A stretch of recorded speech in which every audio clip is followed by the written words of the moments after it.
Eh bien, bonjour et bienvenue à toutes et tous à la webconférence Odyssea. Ensemble, on est encore plus fort. Donc aujourd'hui, nous sommes le 6 octobre, journée internationale des aidants, et Odyssea souhaitait se mobiliser pour être à leur côté. En France, effectivement, chaque année, 59 000 femmes sont touchées par un cancer du sein et donc, à minima, autant de proches. Pourtant, toutes pathologies confondues, quand on les interroge, 60% des aidants ne se reconnaissent pas comme tels. Bien sûr, ce tsunami touche la patiente en premier lieu avec ses traitements, ses ressentis, ses peurs, ses espoirs, mais il va toucher indéniablement aussi les proches, qu'ils soient conjoints, enfants, amis, qui vont être amenés à accompagner cette femme. Une enquête d'ailleurs menée par Mon Réseau Cancer du Sein, dont Laure nous parlera tout à l'heure, qui a été menée sur 400 proches, a fait ressortir chez eux un besoin de comprendre, un besoin d'une notion d'impuissance, notamment au moment de l'annonce, et notamment de comprendre aussi tout ce qui est la psychologie de la personne aidée au travers de ses silences, de ses agacements, etc. Donc l'objectif ce soir sera de vous apporter ces clés de compréhension sur la maladie en tant que telle, et aussi sur la psychologie de la personne, comment trouver sa place, comment se reconnaître en tant qu'aidant, mais aussi comprendre la psychologie de la personne que l'on va aider et qui traverse la maladie. Donc, mieux vivre ensemble. Donc, pour cela, moi, j'aurai le plaisir d'être accompagnée de Laure dans la modération. Donc, Laure, un énorme merci parce que ce soir, tu n'as plus du tout de voix. Donc, c'est vraiment... voilà, je vais essayer de faire le maximum. Donc, Laure, qui est fondatrice de Patients en réseau et de Mon Réseau Cancer du Sein. Laure et moi, donc, nous serons entourés pour justement toutes ces clés de compréhension du professeur Zelek, qui est oncologue médical, de Catherine Adlertal, qui est psycho-oncologue et sexo-oncologue, et de Céline Martinez, qui va nous rejoindre dans quelques instants et qui représente la compagnie des aidants. Un immense merci donc à vous toutes et à vous tous pour votre présence. Alors, juste avant de commencer, un point logistique. Vous allez pouvoir poser vos questions sur l'onglet questions à nos intervenants. Bien entendu, il ne s'agit pas de téléconsultation. Nous ne prendrons donc que des questions d'ordre général. Vous pouvez aussi poser vos questions par écrit et le docteur de bureau répondra avec les mêmes règles de généralité à vos questions. Et donc, nous vous remercions par avance de votre vigilance quant à ce point. Anne, donc tu es notre hôte en tant que directrice d'Odyssea et organisatrice de cette webconférence. Je crois que tu voulais nous dire un mot d'introduction. À toi. Merci Oriane. Bonsoir chères auditrices et chers auditeurs. Merci infiniment pour votre présence fidèle. Vous êtes vraiment très nombreux encore ce soir. On est ravis de vous accueillir. Mon seul mot ce soir sera un immense merci pour les aidants que nous avons le plaisir de mettre en lumière ce soir. C'est vrai qu'avec Odyssea, cela fait bien longtemps que nous les aidons à notre façon en soutenant des associations de patientes qui placent les familles au cœur de leur action. Aujourd'hui, en cette journée très spéciale qui leur est dédiée, cette conférence préparée avec cœur par Dis-moi Santé nous permettra de les comprendre encore mieux. Je remercie infiniment les autres qui nous font l'honneur de leur présence, le professeur Laurent Zelek qui nous consacre du temps et on sait combien son temps est précieux. Laure Acolas de l'association Patients en Réseau qui est notre partenaire depuis plusieurs mois. Et je te remercie Laure, vraiment. Tu n'as pas beaucoup de voix, mais je sais que tu vas tout donner pour te faire entendre et faire entendre tes patientes. Céline Martinez et Kathleen Adertal, respectivement de la Compagnie des aidants et de l'association Étincelle, qui sont deux associations que nous aimons beaucoup. Voilà, je leur laisse la parole et je vous souhaite un excellent moment en notre compagnie et à très vite. Merci beaucoup. Alors, Laure, à toi de commencer. Je vais t'aider un peu, je vais te faire ta présentation, comme ça tu auras moins à parler. Donc, toi, tu es fondatrice de Mon Réseau Cancer du Sein, mais également de Mon Réseau Cancer du Poumon, Mon Réseau Cancer Gynéco et Mon Réseau Cancer Colorectal. Et tes réseaux rassemblent des patients, mais aussi des aidants. Et tu vas nous raconter en fait le pourquoi des aidants et qui émanent de ta propre histoire. Hein. Donc, si tu veux bien nous en dire un mot. Bonsoir, pardon. Bonsoir à toutes et à tous. Oui, je vais faire un effort et je m'excuse pour cette voix qui est terrible ce soir, pour finalement revenir sur deux rencontres, deux expériences euh, qui ont impacté le fait que justement on s'est tout de suite penché sur les besoins des proches qui accompagnent des personnes qui ont un cancer du sein ou d'un autre cancer. Personnellement, donc ma maman a été malade d'un cancer du sein avant moi. Moi, j'étais malade il y a 10 ans, mais finalement, donc maman était malade, j'habitais à l'étranger et j'ai trouvé que c'était extrêmement compliqué en tant que fille, en tant que, voilà, mère de famille et cetera, dans la vie active, de pouvoir épauler ma chère maman dans un moment qui était assez bouleversant. Elle a été touchée par un cancer, du sein dans les 2 seins. Il a fallu enlever les 2 seins. Enfin, c'était très, très lourd comme traitement, beaucoup plus lourd que, j'allais dire ce que parfois on rencontre, j'allais dire plus classiquement et heureusement. Et du coup, d'être loin physiquement, bien sûr, il y avait le téléphone, mais à l'époque, il n'y avait pas beaucoup d'autres solutions pour, finalement apporter, ce que je pensais pouvoir apporter, c'est-à-dire, des infos concrètes, des choses dont elle pouvait avoir besoin, et notamment, tout ce qui pouvait être pratico-pratique, où aller se coiffer, où aller chercher des petits bonnets, de la lingerie adaptée, des choses comme ça. Des choses où finalement, mon père, qui était bien sûr son aidant principal, son proche préféré, on va dire, celui qui l'a accompagné, tout au long de sa vie, euh, c'est vrai que pour certaines, on va dire, choses, la présence et les informations étaient importantes. Et puis en plus, j'ai réalisé qu'en tant que fille, bah, ça me crée beaucoup de questions. J'avais besoin de mieux comprendre sa maladie et éventuellement comment elle pouvait retentir sur nous par la suite. Et puis l'autre expérience dont je voudrais parler, c'est celle d'Olivier, qui est un ami rencontré finalement quand on préparait le projet Mon réseau cancer du sein et qui lui a eu en fait la possibilité de se livrer dans son expérience d'époux. Parce que finalement, moi j'ai un mari qui a été adorable et voilà, mais Catherine notamment pourra nous en parler. On se parle pas de tout si facilement que ça dans un couple.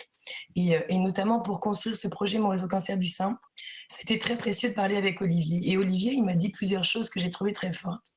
C'est que bien sûr, quand sa femme est tombée malade, il a tout fait pour l'accompagner, pour l'aider, il se faisait beaucoup de soucis pour elle. Mais en fait, il s'est beaucoup investi, donc pour l'accompagner aux consultations, pour l'accompagner au traitement. Mais en plus de son travail, bah, il fallait gérer le quotidien. Donc finalement, il était, on va dire, surbooké. Il travaillait comme un fou, à la fois dans la vie, pour sa famille et pour sa femme. Et il m'a bien dit qu'à certains moments, il était profondément fatigué. Et à certains moments aussi, ça a été très dur de réaliser que personne ne lui demandait de ses nouvelles à lui, et que c'était, d'une certaine façon assez étrange à vivre, de se sentir un peu comme ça en décalage, très, soutenant, mais en même temps pas toujours compris dans tous les efforts qu'on fait et dans le besoin peut-être aussi d'être épaulé soi-même en tant que proche. Voilà, je vais m'arrêter là pour l'instant, parce qu'évidemment, il y a plein de choses à dire et encore une fois, bienvenue à toutes et à tous ce soir. Merci beaucoup, Laure. Alors, on accueille maintenant professeur Zelek. Hein, donc, vous êtes oncologue médical, chef de service à Avicenne. Donc, merci beaucoup d'être avec nous. Et ce qu'on s'est dit avec Laure, c'est qu'aujourd'hui, on n'avait pas envie de slide, on avait envie de vous poser des questions et que vous y répondiez, voilà, comme si on était en consultation. Donc, merci beaucoup de vous prêter au jeu. Ça va être super. Donc, déjà, quand on est aidant, on se retrouve dans une situation où bah, on a un proche, un conjoint qui est malade, qui a un cancer, mais nous, on ne sait pas forcément ce que c'est que le cancer, quelles en sont les causes. Et quand on est enfant, ou oui, souvent enfant, est-ce qu'il y a un risque de transmission de ce cancer? Alors, un risque plutôt héréditaire. Donc, est-ce que vous pourriez nous expliquer simplement voilà, ces notions de cancer, de cause et éventuellement de transmission, s'il vous plaît? Oui, je peux le faire. Simplement, ça va être notre paire de manches. On va essayer tout ça parce que ce sont des questions que nous-mêmes, médecins, avons mis des décennies à comprendre. sur un certain nombre de facteurs de risque, ils ont commencé à émerger au début de ce siècle, au début des années 2000, en ce qui concerne par exemple la sédentarité pour le cancer du sein. Mais juste pour vous dire quelque chose de très simple, un facteur de risque aussi énorme que le tabac pour le cancer bronchique, on a commencé à comprendre dans les années 60 qu'il y avait quelque chose qui se passait, et ça commençait vraiment à devenir admis non sans mal dans les années 70. Donc il y a quelque chose d'aussi simple en apparence que ça, et en fait très compliqué à prouver. Alors pourquoi je vous raconte ça? Parce que en fait, quand on parle de cancer, il y a les cancers, parce qu'il y a plusieurs organes différents qui peuvent être touchés, et c'est pas la même chose d'avoir un cancer pédiatrique ou une tumeur cérébrale du sujet âgé ou une tumeur du côlon. Enfin, je vais pas vous faire l'inventaire de tout ce qui se passe. Et dans le cas particulier du cancer du sein, on a actuellement, mais je pense qu'on y reviendra dans les questions, quand on parle de cancer du sein, probablement une demi-douzaine de maladies différentes, et sans doute un peu plus. Ce qui n'est pas évident, parce que si on se met il y a à peine 25-30 ans, on considérait ça comme une entité à peu près monolithique. Donc évidemment, les traitements sont différents. Les causes sont probablement différentes, parce qu'il y a des cancers qui vont survenir dans des contextes particuliers, il y a des cancers qui vont survenir chez la femme jeune, qui n'ont pas la même biologie, et des cancers qui vont survenir chez les femmes plus âgées, qui sont un peu plus hormonosensibles. D'une façon générale, les facteurs de risque, il faut bien voir que c'est une maladie fréquente, on dit à peu près une femme sur 8, une femme sur 9. Les facteurs de risque sont largement, non pas méconnus, mais c'est une mosaïque de facteurs qui vont interagir d'une façon qu'on ne comprend pas toujours très bien. Donc vous n'avez pas quelque chose, là encore pour revenir aux poumons, vous n'avez pas quelque chose d'aussi énorme que la cigarette qui va concerner 90% des personnes atteintes de cancer bronchique. Donc on a plein de facteurs qui vont impacter le risque de cancer du sein, liés à l'histoire personnelle, à l'imprégnation hormonale dans une certaine mesure. Il y a toujours les premières règles précoces, la ménopause tardive, le nombre de grossesses, l'allaitement, toutes ces choses-là qu'on va voir. Si on les prend isolément, chacun de ces facteurs multiplie par 1,5 le risque de cancer du sein chez une femme. Alors que là encore, pour reprendre l'exemple du tabac, on est sur des risques multipliés fois 10, parfois fois 20 sur certains cancers quand on fume. Donc vous voyez que c'est quelque chose d'un peu plus compliqué que ce qu'on a pensé. Chez la majorité des femmes, on ne trouve pas de facteur de risque évident. Et puis il y a quelque chose qui pointe le bout de son nez, qui est la sédentarité. On commence à comprendre depuis une vingtaine d'années pourquoi la sédentarité, pourquoi le surpoids vont jouer sur le risque de cancer du sein. Et puis il y a une dernière chose, qui sont justement la question des formes familiales. Alors là, on y voit clair.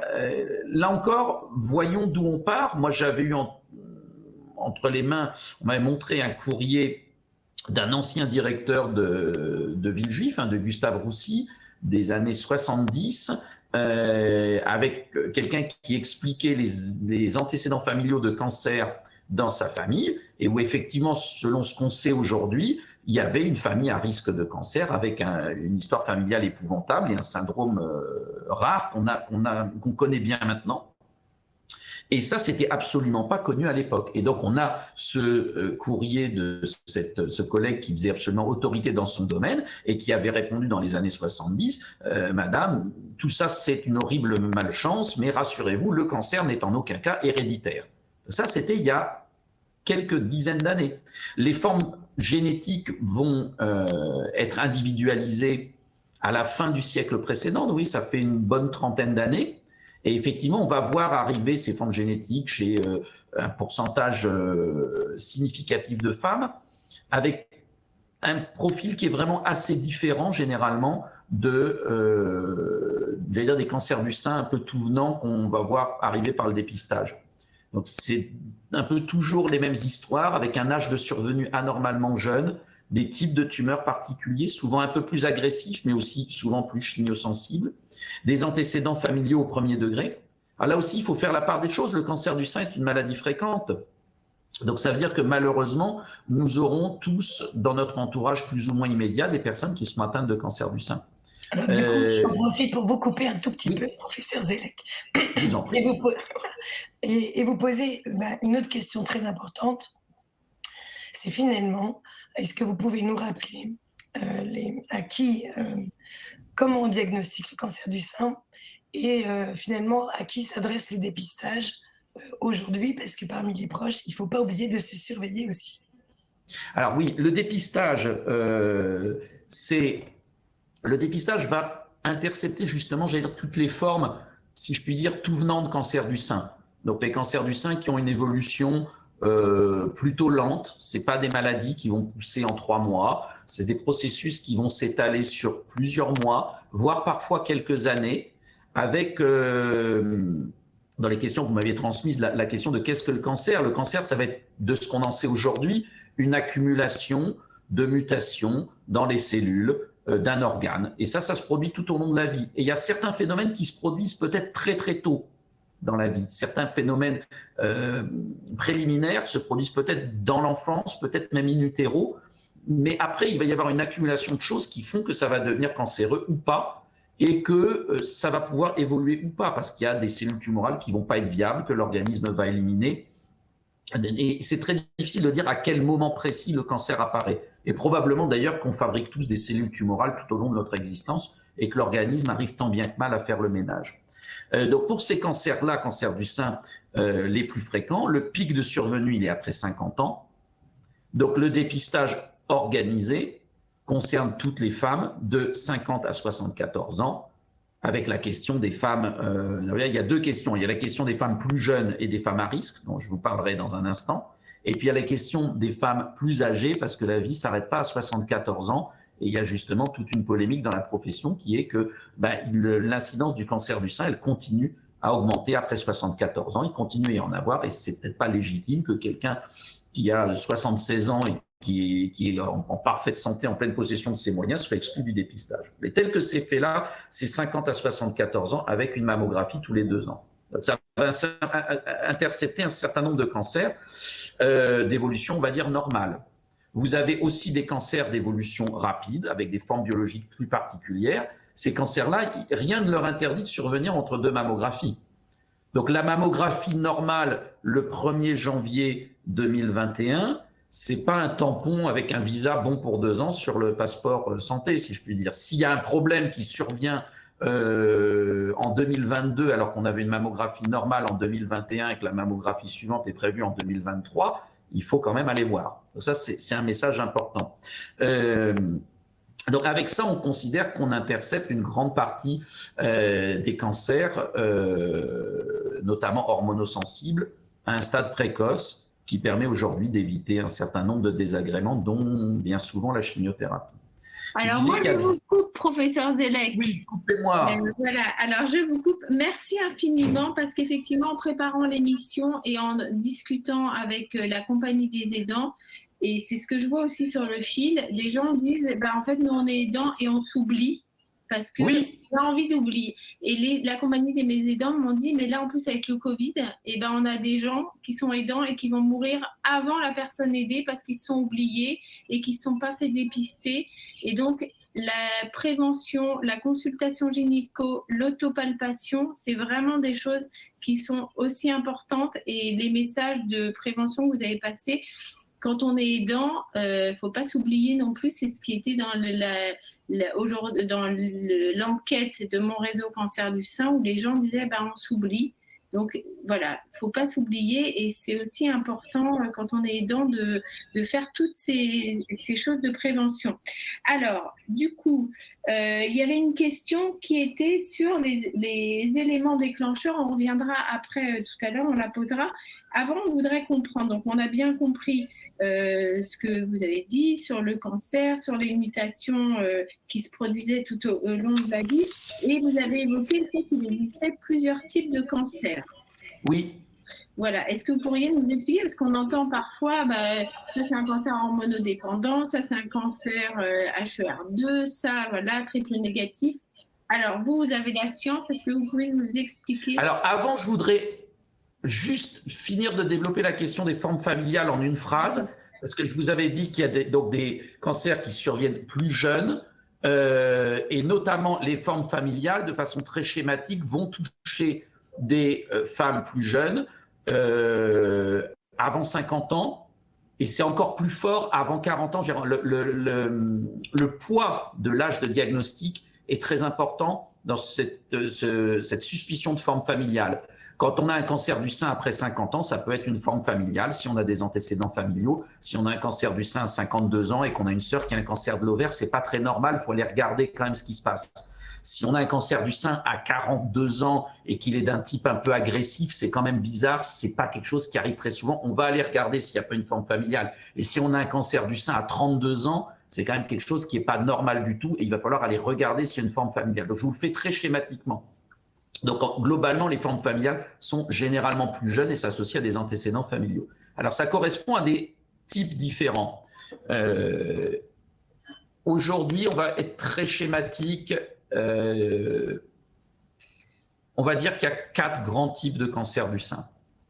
Vous avez des formes, la majorité des cancers du sein sont hormonosensibles. Alors, ça ne veut pas dire qu'ils sont générés, qu'ils sont apparus parce qu'il y avait une quantité d'hormones plus ou moins importante. C'est pas aussi simple que ça. Et on ne peut pas refaire a posteriori l'historique de la genèse de la maladie qui s'est étalée sur plusieurs années. Un cancer du sein hormonosensible, ça veut dire que les cellules tumorales ont gardé des récepteurs aux hormones, estrogènes et progestérone, qui sont physiologiquement produites d'ailleurs à tout âge de la vie, un peu moins après la ménopause, un peu plus avant. Donc ces cancers du sein qui représentent une grosse majorité vont être sensibles à un traitement anti-hormonal, qui vont être soit des médicaments qui bloquent l'action des hormones, notamment des œstrogènes, soit des médicaments qui carrément empêchent leur production, notamment les médicaments qui aboutissent à la suppression ovarienne chez les femmes non ménopausées, suppression qu'on peut également faire par d'autres moyens, notamment en faisant dans certains cas des ovariectomies sous célioscopie. Donc on peut faire l'ablation des ovaires dans certaines situations.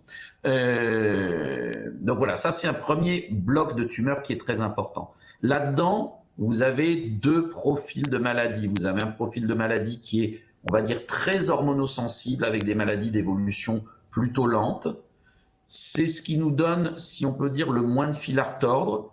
Quand ces tumeurs-là sont prises à un stade relativement précoce, on peut se passer de chimiothérapie post-opératoire. Là encore, je vous dis, je vous fais les choses de façon extrêmement schématique. C'est tellement schématique que c'est presque faux, mais ça vous positionne les choses, sinon ça devient incompréhensible déjà pour nous aussi. Donc vous avez ce premier bloc de tumeurs. Le deuxième bloc sont des maladies qui sont hormonosensibles, mais qui se sont un peu éloignées, on va dire, du chemin. L'hormonosensibilité est moins évidente, les récepteurs sont moins présents, les cellules sont plus proliférantes, donc des maladies un peu plus agressives.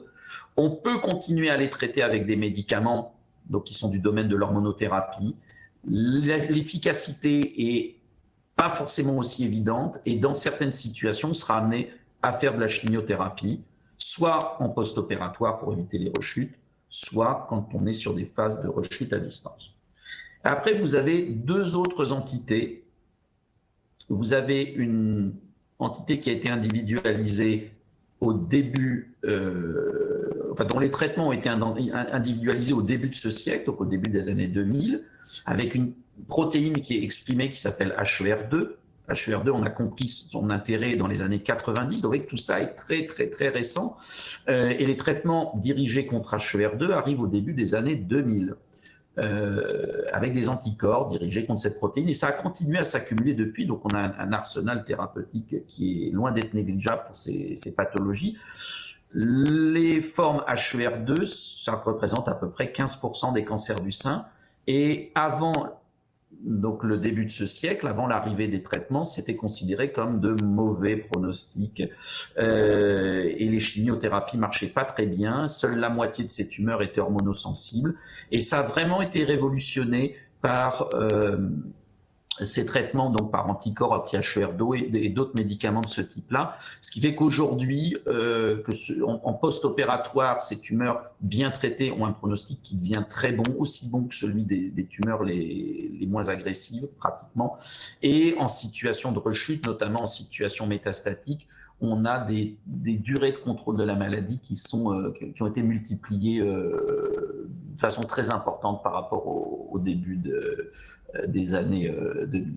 Et puis, il y a le dernier bloc de tumeurs qui est celui qui nous pose le plus de problèmes, qu'on retrouve notamment dans un certain nombre de formes familiales, qui sont ce qu'on appelle les tumeurs triple négatives. Alors, triple négative, ça vient du fait qu'elles n'expriment pas les récepteurs aux oestrogènes, qu'elles n'expriment pas les récepteurs à la progestérone et qu'elles n'expriment pas HER2. On n'a pas fait de diapo, mais vous voyez, ça fait 3, donc triple négatif. J'aime pas du tout le terme parce que triple négatif, dire ça sonne comme horriblement mauvais. Un truc qui est 3 fois négatif, c'est quand même nettement moins bien qu'un truc qui est positif. La réalité est pas simple pour ces tumeurs. C'est clair que quand elles sont en situation de rechute, mais on n'a pas beaucoup d'autres armes thérapeutiques que la chimiothérapie, même s'il y a des choses qui sont en train de bouger avec l'immunothérapie, avec des traitements conjugués, donc c'est en train de bouger assez vite, mais ça nous donne beaucoup de fil à retordre. En situation localisée, la curabilité peut être bonne parce que ces tumeurs, même si elles sont plus agressives que les autres, elles peuvent être également plus chimiosensibles. Donc, on ne va pas avoir beaucoup d'armes thérapeutiques par rapport aux tumeurs où on va faire de l'hormonothérapie ou des traitements anti-HER2 combinés avec la chimio. Mais dans les tumeurs triple négatifs, quand la chimio marche, elle peut marcher de façon spectaculaire. Et dans ces cas-là, le pronostic redevient très bon pour les formes localisées. Donc, voilà à peu près tout ce qu'il y a aujourd'hui, en sachant que ça va continuer à se démembrer dans les années qui viennent. Et là-dedans, vous avez les tumeurs dans un contexte familial qui font appel à des traitements particuliers. Alors, vous nous avez expliqué les grands types de cancer. Est-ce que, de la même façon, peut-être un peu simple, mais vous pouvez nous dire les grands types de traitement d'un cancer du sein? Oui. Alors, le premier traitement d'un cancer d'une tumeur solide, on n'est pas comme dans les situations d'hématologie, des leucémies de l'enfant qu'on a guéri par les chimiothérapies à partir des années 50. Les chimiothérapies, elles arrivent beaucoup plus tard dans l'histoire de la cancérologie. Elles se développent dans le cancer du sein un petit peu dans les années 60 et surtout dans les années 70. Le premier traitement, c'est la chirurgie. On ne sait pas aujourd'hui guérir un cancer du sein localisé sans enlever la tumeur. Il y a eu des tentatives, c'est globalement à éviter, sauf cas particuliers. En complément de la chirurgie dans les traitements locaux, vient la radiothérapie, qui parfois peut être utilisée isolément, par exemple chez des dames très âgées qui ne peuvent pas être opérées ou qui ne veulent pas. Donc avec ça, on arrive à traiter le sein, les aires ganglionnaires qui vont avec. Ça a été un parcours très important parce que si on remonte au début de la chirurgie du sein, donc avec un chirurgien anglais qui s'appelait Alstedt dans le 19e siècle, on était sur des logiques de traitement maximal. L'idée, c'était d'enlever le plus de choses possible, c'est-à-dire le sein, les 2 muscles pectoraux et le plus de ganglions possible sous le bras pour éviter que la maladie dissémine. Donc ça donnait des séquelles épouvantables, même si ça a guéri un certain nombre de personnes, mais il y a une très grosse dégradation de la qualité de vie après. Donc ça, c'est un premier traitement. Ces traitements ont évolué parce qu'on s'est rendu compte que ce qui fait le pronostic de la maladie, ça c'est des choses qu'on comprend dans les années 50-60, et c'est là que les traitements médicaux vont arriver. Ce qui fait le pronostic de la maladie, c'est qu'au moment où le diagnostic est fait, il y a chez un certain nombre de personnes des cellules tumorales circulantes qui se baladent dans l'organisme et dont certaines vont être éliminées par l'organisme lui-même et dont d'autres vont pouvoir se développer et éventuellement se réveiller quelques années après. Donc ces cellules vont être éliminées par le traitement médical et la chirurgie ne va pas les faire disparaître. Comme disait un biologiste qui a travaillé sur le sujet il y a de longues années, il disait quand vous avez un cheval qui est sorti de son box et qui est dans le pré, ça ne sert à rien de mettre une serrure à la porte du box, il faut aller le chercher dans le pré. Donc, effectivement, en faisant de la chirurgie du sein très maximale alors qu'il y a des cellules tumorales qui sont parties ailleurs, on donne un coup d'épée dans l'eau. Donc on arrive aux traitements médicaux. Avec tout ça va s'articuler en fait. On arrive aux traitements médicaux et les traitements médicaux en fait sont très anciens. Les premiers traitements médicaux, ils apparaissent au 19e siècle, c'est tout simplement l'ablation des ovaires. Parce qu'au 19e siècle, on ne savait pas faire autrement. Et on avait remarqué chez des animaux, chez des chiens qui faisaient des tumeurs mammaires, que si on enlevait les ovaires, ça diminuait. Et donc à cette époque-là où les choses étaient assez simples, on a très vite fait la même chose à des dames qui avaient des cancers du sein évolués en Grande-Bretagne. Et on a constaté que ça s'améliorait également pendant un temps. Et puis petit à petit, on découvre les hormones au cours du XXe siècle, on va faire des traitements anti-hormonaux. Donc l'hormonothérapie va se construire sur un peu plus d'1 siècle. Donc ça, c'est le grand traitement dont je vous avais parlé pour les formes hormonosensibles. C'est tout ce qui aboutit à moduler la production d'hormones dans l'organisme. Deuxième traitement, la chimiothérapie. La chimiothérapie va se développer, comme je vous disais, à la fin des années 50 dans les tumeurs dites solides. Ça commence en hématologie dans les années, fin des années 40, début des années 50, et ça va venir dans les cancers solides dans les années 50. Et la maturité dans le cancer du sein, c'est à peu près 70-80. Vous voyez que c'est une histoire très récente. Et ces traitements-là vont être utilisés à 2 moments dans la maladie, soit au moment de la maladie locale. Éventuellement, on peut commencer par exemple par une chimiothérapie si on a une tumeur trop volumineuse, trop agressive. On va la faire diminuer avec une chimiothérapie pour que le chirurgien puisse opérer plus facilement et qu'on soit dans une situation où on peut éviter l'ablation du sein. On peut l'utiliser en post-opératoire en fonction de certains facteurs de risque. Alors maintenant, on essaye de limiter les indications pour vraiment traiter que les gens qui en ont besoin. Donc on va les utiliser en post-opératoire pour justement donc éliminer les cellules tumorales qui auraient pu disséminer dans d'autres organes.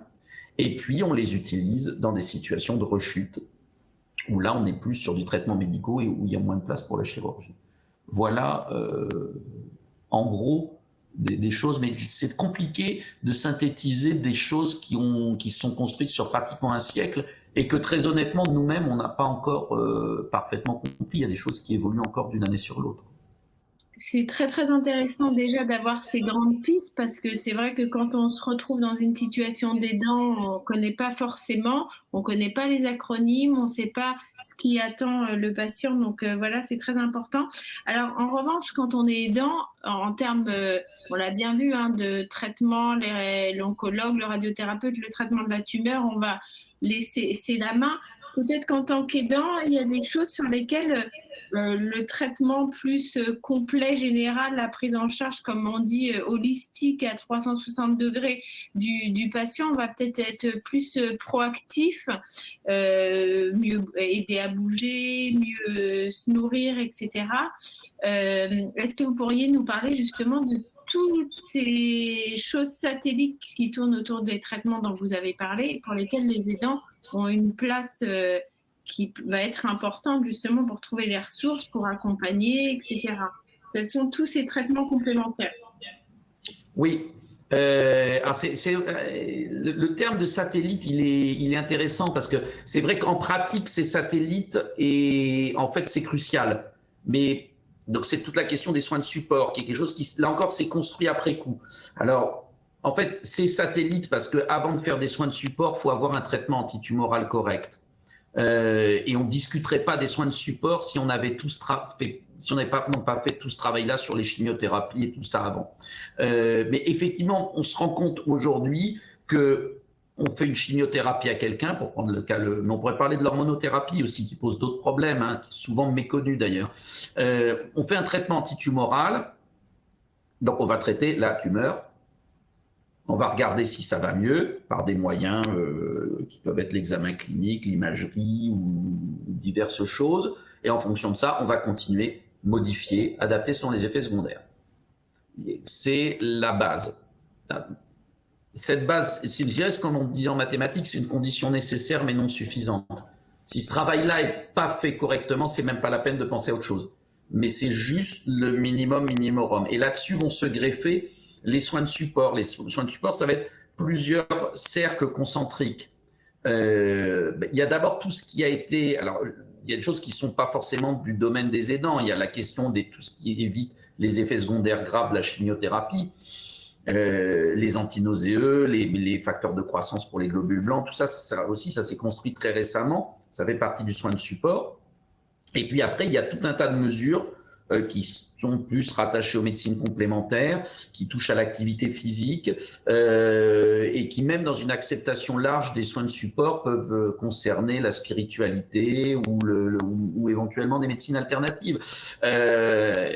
Donc c'est tout cet ensemble de choses qui est important à réaliser en fonction des besoins de chacun. Et je pense qu'il faut vraiment prioriser. Alors, il y a des choses dans les soins de support qui sont du ressort du cancérologue. et après, il y a des choses qui effectivement vont de plus en plus glisser sur les dents. Si on prend l'exemple de l'alimentation après chimio, elle est perturbée. Le cancérologue, il va prescrire des médicaments pour que ça se passe bien. L'aidant peut contribuer, par exemple, si on est conseillé par un professionnel, une diététicienne, il peut contribuer à améliorer l'alimentation parce qu'il y a certaines consignes qui font que l'alimentation va mieux se passer avec comment dirais-je, certains aliments quand on est en post-chimio. Et puis après, il y a toute la question du long terme. Qu'est-ce qu'on fait pour maintenir un état nutritionnel? Comment on peut adapter l'alimentation sur le long cours quand on est en hormonothérapie, qu'on veut éviter la prise de poids? Quel est le bénéfice de l'activité physique qui est considérable? Et à ce moment-là, une fois qu'on a dit que l'activité physique, c'est bien, comment on la réalise et comment on encourage son proche à participer à des groupes d'activité physique. Et puis après, vous avez toute la dimension psychologique et éventuellement spirituelle pour certaines personnes. Merci beaucoup. Alors, avant qu'on pose des questions aux autres invités, une question un peu de transition. Dans votre expérience au quotidien, est-ce que les patientes sont très souvent accompagnées de leurs proches ou pas forcément à toutes les consultations? Ou est-ce que vous voyez, vous, en tant qu'oncologue, beaucoup de différences dans cet accompagnement, on va dire, dans le centre de soins par certains des proches? C'est très variable d'une personne à l'autre. Les gens sont généralement accompagnés sur les consultations d'annonce, moins sur les consultations suivantes à partir du moment où le problème est bordé. Mais après, je dirais que le problème pour le proche, c'est pas forcément de venir à la consultation, parce que j'allais dire, à la consultation, normalement, c'est nous qui faisons le boulot pour que ça se passe bien, normalement. Donc qu'un proche vienne à la consultation d'annonce avec les infirmières, c'est très important. Qu'un proche vienne à ma consultation quand je vais mettre en route des chimiothérapies qui, j'allais dire, entre guillemets, roulent déjà depuis un moment et où je vais vérifier des choses très techniques et élaborer des traitements, ça peut être sympathique, parce qu'il y a des gens qui trouvent ça bien, moi j'ai rien contre, je suis très content, mais ce qui est important, c'est que le proche soit là entre les chimiothérapies. Parce que nous, on a des univers un peu parallèles qui se rencontrent toutes les 15 jours, 3 semaines en hôpital de jour, mais après, chacun vit sa vie. Et donc, le proche, la question, c'est comment il est présent ou pas entre des séances de chimiothérapie. Et puis, le dernier truc, et ça on l'oublie, c'est l'après-cancer. J'ai juste une métaphore pour moi qui fait partie d'une génération qui a connu le service national. En tant que médecin aspirant, on nous disait toujours, chez les appelés, il y a 2 pics de suicide. Il y a l'incorporation, parce qu'ils rentrent dans le service militaire, avec tout ce que vous pouvez imaginer pour certains, et donc vous avez un pic de suicide à ce moment-là. Et il y a la libération, parce que vous finissez le service militaire, et là, vous êtes rendu à la vie civile avec des gens qui vous ont entouré plus ou moins bien, de façon plus ou moins sympathique pendant une année, mais un jour, on vous dit, ben voilà, c'est fini, au revoir. Et c'est ce qui se passe. Et donc, il y a aussi cette question de la détresse, très paradoxal à dire, mais de la détresse de la fin des traitements. On s'imagine que parce que c'est fini et qu'on a fait la dernière chimio, c'est fini. En fait, c'est pas fini, c'est juste autre chose qui commence. Je vous donne un dernier exemple, juste pour illustrer ça. C'était une dame qui m'avait raconté que son mari avait été extraordinaire pendant tout le traitement, parce qu'il s'était occupé du linge. C'est-à-dire qu'il avait fait marcher la machine à laver. Hein. Ce qui, pour un mec, c'est fabuleux. Je ne veux pas le lave-vaisselle, quoi, la vraie machine à laver avec les programmes et tout. Il avait mis le linge, il avait des trucs. Il avait compris synthétique, coton, tout ça. Il avait fait ça très bien pendant 6 mois. Et le lendemain de la dernière chimio, la panière de linge sale était pleine en bas de l'escalier. Après, c'est pas de sa faute, hein, mais juste les gens ne mesurent pas tout le chemin qui reste à accomplir une fois qu'on a fini les traitements. Eh ben, merci beaucoup. Donc, ça veut dire que la place de l'aidant est importante et elle est importante, si je me permets de reformuler, à certains moments clés, au moment de l'annonce, et à certains moments de consultation, quel est important au quotidien, bien sûr, pour tout ce qui est, alors j'avais employé ce mot de satellite et d'être présent, parce qu'il y a des gens qui culpabilisent un peu d'être pas assez présent ou trop présent, etc. Après, je crois que c'est difficile de trouver une place d'aidant, de se donner la place d'aidant et de ne pas devenir l'infirmière comme Catherine Adlertal va en parler. Et donc, si vous voulez bien, Madame Adlertal, qu'on vous laisse la parole justement. Alors, Monsieur Zelek, vous levez le doigt. Juste un dernier point, parce que vous parliez des aidants, et nous, c'est dire le problème qu'on a chez les soignants. Hein. Il y a un certain nombre de proverbes issus de la sagesse populaire qui sont très pertinents. Hein. Quand on dit charité bien ordonnée commence par soi-même, ça a l'air stupide à dire. Moi, quand j'étais jeune étudiant, je croyais que c'était complètement crétin. Et en fait, on ne peut pas donner aux autres si on n'est pas en état de donner. Donc il faut veiller, c'est compliqué de trouver le bon équilibre, mais je ne monopoliserai pas plus la parole là-dessus, mais c'est le problème aussi de certains médecins. Moi j'ai connu des médecins qui ne sont pas capables de fixer des limites et qui se consument à l'hôpital et qui finissent en burn-out, voire pire. Donc il y a un moment où il faut savoir se protéger, parce que si on n'est pas capable de se protéger, il y a un moment où on n'est plus capable d'aider quoi que ce soit, qui que ce soit. Si on veut peut-être être assez présent, être trop présent, peut-être être bien présent, c'est pas mal.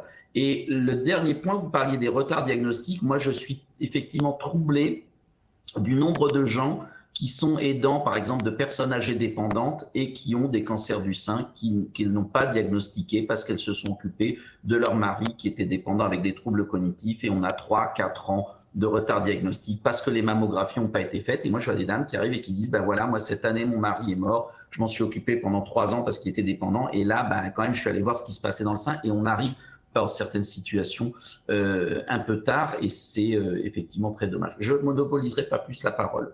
Non, alors je disais juste, merci, je vais faire la transition, et je disais, Céline, comme on vous perd de temps en temps, je vais me permettre de prendre un exemple qu'elle m'avait donné quand on a échangé pour préparer cette émission. Elle disait, quand dans un avion, il y a un problème de dépressurisation, en fait, on vous dit toujours, mettez le masque à oxygène sur vous avant d'aider votre enfant, votre voisin, etc. Et c'est exactement ce que disait le professeur Zelek, c'est-à-dire que charité bien ordonnée commence par soi-même. C'est déjà trouver sa place, être bien pour pouvoir apporter du support à l'autre. Donc, pour ça, justement, on va avoir les conseils de Madame Adlertal. Donc, vous êtes psycho-oncologue, clinicienne, sexo-oncologue, et vous êtes présidente de l'association Étincelle. Donc, vous allez nous expliquer justement comment trouver sa place, comment s'autoriser, parce que je le voyais, ma femme n'ose pas aller dans un groupe de parole, avoir sa place. Et alors surtout, je vois des messages de reconnaissance pour les aidants incroyables, donc voilà, de la part des patients, et comment déculpabiliser les aidants. Alors, Madame Tal, c'est à vous. Alors d'abord, bonjour, bonjour tout le monde, et merci de m'avoir invitée. Alors d'abord, c'est amusant parce que tout ce qui est dit, le professeur Zelek, j'ai plus grand chose à dire finalement derrière. Quand il parlait des soldats, moi je dis toujours, c'est pas sur le champ de bataille que des soldats font des dépressions, mais c'est après, quand la paix revient. Et j'appelle ça le cancer blues. Voilà, c'était juste une parenthèse. Alors moi, ma grande phrase pour les aidants, c'est souffler pour ne pas s'essouffler. En fait, les aidants sont également en grande souffrance. Alors évidemment, ce n'est pas la souffrance du patient, on est bien d'accord, c'est lui qui a la plus grande souffrance et pour cause, mais eux aussi ont leurs souffrances, leurs angoisses, leurs peurs, etc., qui sont beaucoup moins reconnues. Comme disait Laure tout à l'heure, quand on téléphone pour prendre des nouvelles de la patiente ou du patient, on prend trop rarement des nouvelles de l'aidant. Et donc, ils se sentent dans une solitude et une impuissance. C'est-à-dire qu'ils ne sont pas oncologues, ils ne peuvent pas guérir la personne malade, bien entendu, et ils ne savent pas quoi faire. Voilà, donc cette impuissance, cette solitude et cette souffrance, c'est vraiment, je crois, quelque chose qu'il faut prendre en compte chez les aidants. Nous, à Étincelle, on reçoit les aidants. Et parfois, j'ai des patientes qui me disent, écoutez, moi, ça va, mais vous ne pourriez pas voir mon mari parce qu'alors lui, ça ne va pas du tout. Hein. Et en fait, ah bon, qu'est-ce qui se passe? Alors, je dis, bien sûr, je peux le recevoir, mais il déprime, il ne sait pas quoi faire. Et comme on disait tout à l'heure, le gros problème, c'est de trouver la juste place, c'est-à-dire ne pas en faire trop et ni ne pas faire assez. Et ça, c'est très compliqué de trouver le bon équilibre. Ne pas infantiliser le patient ou ne pas jouer l'indifférence. Il y a quand même une juste place à trouver et souvent, ils ont des difficultés à la trouver. Alors, moi, j'ai tout eu. J'ai eu des patientes qui me disent, moi, j'en peux plus. Et toute la journée, on me dit, couvre-toi, il faut que tu manges, il faut que ci, il faut que ça. Je ne suis plus un bébé. Voilà, c'est pas parce que je suis malade que je ne sais pas comment me gérer. Ou au contraire, ce qui peut être aussi une forme de protection, c'est de faire comme si tout allait bien. Et ça, pour le patient, c'est également intolérable, c'est extrêmement compliqué. Alors, qu'est-ce qu'on peut faire quand on est aidant? C'est là où c'est la vraie question. Alors, je pense que d'abord, la première chose à faire, c'est de pouvoir communiquer avec le patient. C'est-à-dire lui demander de quoi tu as besoin. Qu'est-ce que je peux faire pour toi? Voilà. Je crois que c'est vraiment important, c'est d'essayer de comprendre, parce que en fait, ce qui se passe, c'est que on ne peut pas se mettre à la place de quelqu'un qui a un cancer. On peut l'aider, on peut être là, on peut faire plein de choses, mais se mettre à sa place, c'est pas possible. Et tant mieux, quelque part. Donc, il y a toujours une part de solitude chez le patient qu'on ne pourra pas combler, même si on est très à l'écoute, même si tout ce que vous voulez. Voilà, parce que ce qu'il ressent, il n'y a que lui qui peut le ressentir. En revanche, dire qu'est-ce que je peux faire pour toi, tout simplement, je crois que c'est déjà extrêmement important. Et donc de communiquer en disant souvent, est-ce que ça c'est bien, est-ce que ça te va, est-ce que ça te convient, est-ce que tu as besoin de quelque chose, vous voyez, bon, plein de choses comme ça. Et alors, il ne faut pas oublier un truc, c'est que parfois il y a des patients, c'est un peu dur ce que je vais dire et je m'excuse pour la communauté des patients, qui peuvent être dictateurs un petit peu, hein. Et ça, il ne faut pas l'oublier. Donc, je suis malade, donc tu me dois pratiquement tout. Voilà, j'ai tous les droits. Alors là, non, il faut faire attention à ça. Parce que là, non, bon, vous êtes malade, bien entendu, on est là pour vous, mais vous n'avez pas tous les droits. Et le patient dictateur culpabilise l'aidant.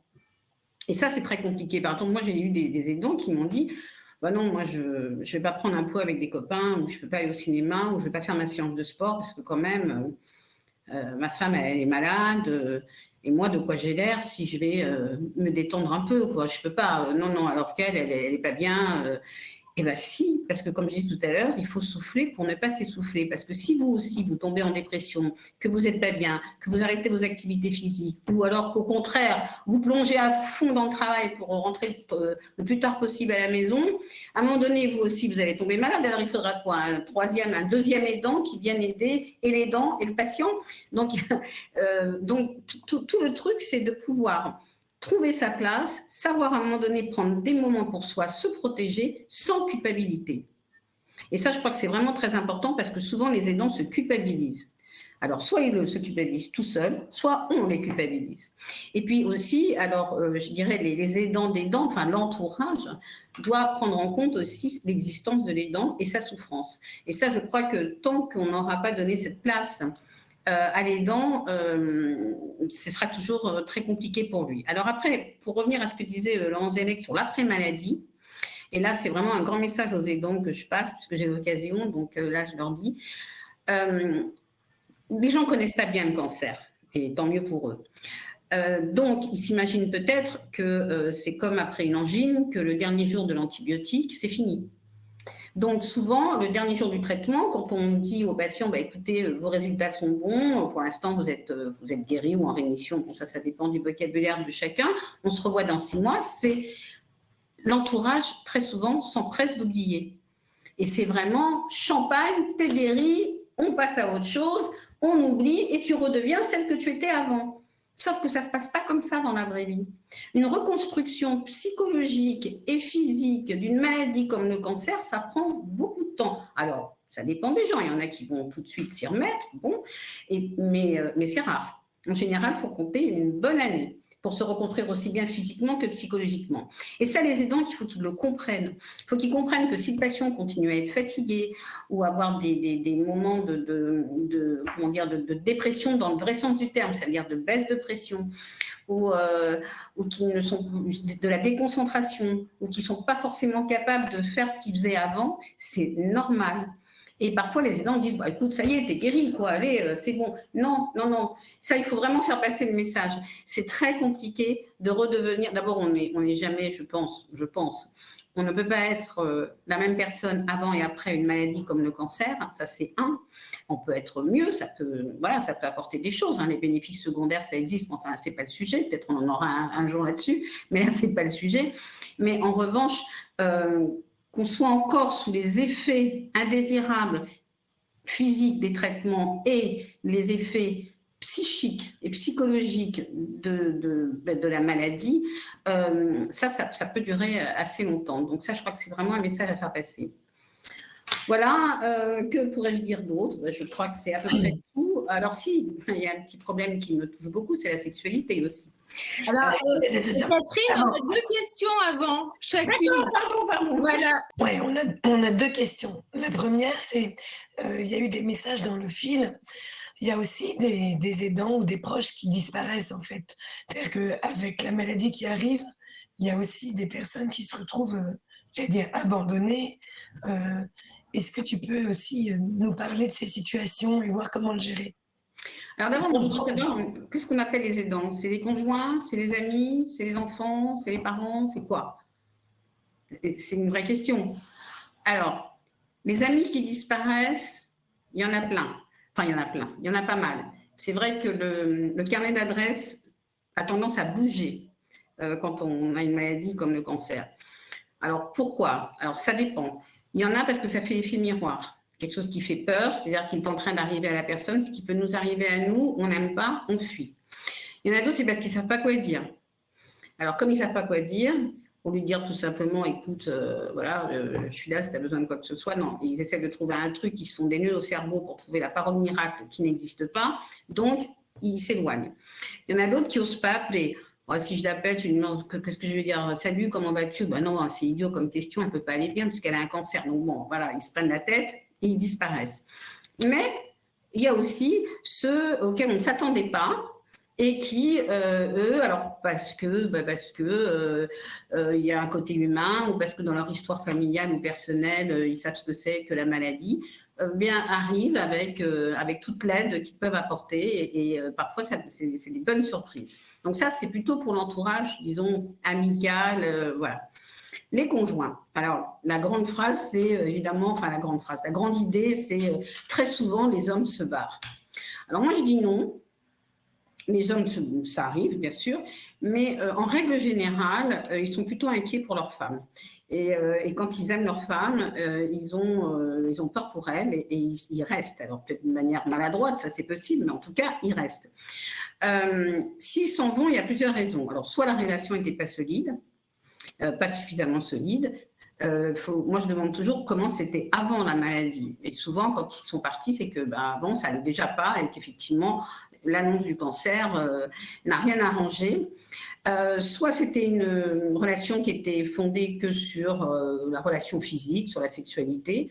Donc, bon, effectivement, quand la femme, elle perd ses cheveux, elle perd son sein, elle fait des assèchements vaginaux, etc., à cause des traitements, voilà, la sexualité en prend un coup et que l'homme se dit, bon, voilà, au revoir, très bien. Mais en règle générale, ça peut même rapprocher. Je vous explique pourquoi. C'est que dans un couple qui est ensemble déjà depuis longtemps, parfois c'est installé une routine. Voilà, je veux dire que la femme est là, l'homme est là, c'est normal, on ne se pose pas de questions. Et tout d'un coup, quand on annonce un diagnostic de cancer, ça vient donner une claque dans cette routine. Et finalement, l'homme prend conscience de l'amour qu'il peut porter à cette personne et de la peur de la perdre. Et ça peut justement rapprocher aussi. Donc, ça n'éloigne pas systématiquement. Je crois que ça, c'est une idée qu'il faut quand même s'enlever des préjudices qu'on peut avoir et des idées toutes faites sur le couple et le cancer. Voilà, après, bon, il y a des couples jeunes. Alors, évidemment, les couples qui sont tout jeunes, malheureusement, ça arrive chez des femmes jeunes qui viennent de se mettre ensemble. Peut-être que l'homme n'est pas assez mûr pour supporter une relation qui commence par un événement aussi lourd. Donc voilà, donc il y a ça. Qu'est-ce que je pourrais dire encore? Alors après, bon, les parents, en général, c'est très douloureux pour eux. Hein. Vous savez, je crois aussi qu'il y a des gens qui s'éloignent parce que c'est trop douloureux et c'est une manière pour eux de se protéger. Et c'est ce que je dis parfois aux patients quand ils me disent, moi, mes parents, ils ne m'appellent pas souvent, ou je leur dis, oui, mais est-ce que c'est facile pour eux? Peut-être vous devriez les appeler pour les rassurer, pour discuter avec eux, pour communiquer. Parce que parfois, c'est tellement douloureux qu'on préfère se terrer chez soi. Et les enfants. Alors, les enfants, il y a plusieurs possibilités. Ça dépend de l'âge, évidemment. Et souvent, ce qui m'est rapporté en consultation, c'est alors là, mon fils, ma fille ado, il est devenu insupportable. On ne le voit jamais, etc. Il claque les portes, il est agressif, il est ci, il est ça. Alors, je pense qu'il y a plusieurs raisons à ça. D'abord, les enfants essayent aussi de tester la capacité du patient, enfin de la patiente en l'occurrence, d'être toujours maman. Donc, je leur dis attention, c'est pas parce que vous êtes malade qu'il ne faut pas imposer des règles, hein, continuer à sévir, à dire non, à dire bref. Donc, ça les rassure de voir que la mère est toujours capable de dire maintenant ça suffit. Bon, voilà, ça, maman va pas si mal en gros. Elle est capable encore de gueuler, de me punir. Et puis aussi, il y a les enfants pour qui se protègent. Donc, effectivement, c'est insupportable pour eux de voir leur maman malade, etc. Donc, ils vont avec leurs copains et ils sortent. Mais c'est une protection aussi. Alors après, on peut aller plus loin. Bon, on espère que ça arrive de moins en moins, mais il y a aussi des enfants qui, bon, si vraiment le patient va très mal, voilà, si on est arrivé à des moments très critiques dans son pronostic, il y a des enfants qui s'éloignent parce qu'ils se mettent en pré-deuil. C'est comme s'ils se préparaient déjà à quelque chose de beaucoup plus terrible. Enfin, heureusement, c'est assez rare. Quoi que ça arrive. Bon, on ne va pas se raconter des bêtises, malheureusement, ça arrive. Voilà, donc je pense qu'il faut toujours analyser le pourquoi la personne s'éloigne et pourquoi elle s'en va et pourquoi il y a cette espèce de mouvement qui n'est plus le mouvement habituel autour du patient. Alors, moi, j'ai répondu aux questions. Oui, alors moi j'avais une question, enfin je ne sais pas si c'est une question ou un constat, ou en fait il y a 500 000 adolescents, enfants qui sont des aidants. Alors ils ne sont pas tous aidants dans le cancer, mais j'avais vu un chiffre, c'était 17% des lycéens avec les familles monoparentales, etc., qui sont aidants. Il y a une asso pour ça d'ailleurs, je crois. Oui, Jade, on va mettre voilà. Tout à fait. Alors, comment faire? Parce que bon, ça arrive dans son histoire, mais quand on est grands-parents, amis, etc., comment faire pour aider ces jeunes qu'on ne peut pas laisser porter tout seul? D'abord, je crois que quand on est grands-parents, alors amis, bon, ça dépend parce qu'ils ont le même âge qu'eux, donc c'est difficile, mais quand on est grands-parents, quand on est oncle, tante ou l'autre parent, c'est d'essayer de faire en sorte qu'ils continuent à vivre leur vie de jeunes, qui restent dans la vie. Il faut qu'ils aillent au lycée, au collège, je ne sais pas où, à la fac. Ça, je crois que c'est vraiment super important. Et le patient malade lui-même, c'est ce qu'il veut pour son enfant, qui continue à être dans la vie, qui continue à avoir ses projets et ses amis. Donc, il faut l'entourer. Il faut qu'il trouve des endroits où il puisse s'exprimer. Ça, c'est vraiment extrêmement important, où il puisse exprimer sa colère, sa détresse, sa douleur, ses frustrations. Voilà, donc je pense que l'association JAD est faite pour ça, et ça c'est vraiment important. Nous, on peut recevoir, alors moi ça m'est arrivé de recevoir des adolescents qui ne savaient pas très bien comment gérer la maladie de leur maman, et je leur disais, mais il faut être là, il faut lui parler, il faut être à côté d'elle, il faut échanger, communiquer, mais ce n'est pas à vous de la gérer. C'est pas à vous de la gérer, vous ne pouvez pas porter ça sur vos épaules, ce n'est pas votre rôle. Voilà. Donc, voilà, c'est tout ce que je peux dire là-dessus. Merci beaucoup. Laure, J'avais vraiment pas beaucoup parlé. je lui ai posé la question parce que comme tu n'as plus de voix, Laure avait vraiment envie de parler de la sexualité. C'est ça, Laure? Voilà, vous avez parlé du couple et justement d'une quelque chose qu'on vit à deux. Quand on a un cancer du sein, bah, on a des cicatrices, on a des traitements aussi qui peuvent avoir un impact sur la libido. Donc voilà, comment vivre cette sexualité J'espère que Laure, je n'ai pas trahi ta question. Bah, bon, d'abord, ce qui est très bizarre, ce que je dis toujours, moi ça m'épate toujours et en même temps c'est certainement normal, c'est que le couple ne parle pas de sexualité entre eux très souvent. Alors les jeunes peut-être plus, les couples jeunes plutôt. Mais disons qu'en règle générale, c'est pas un sujet qu'ils abordent entre eux, alors par pudeur, par je ne sais pas, c'est comme ça.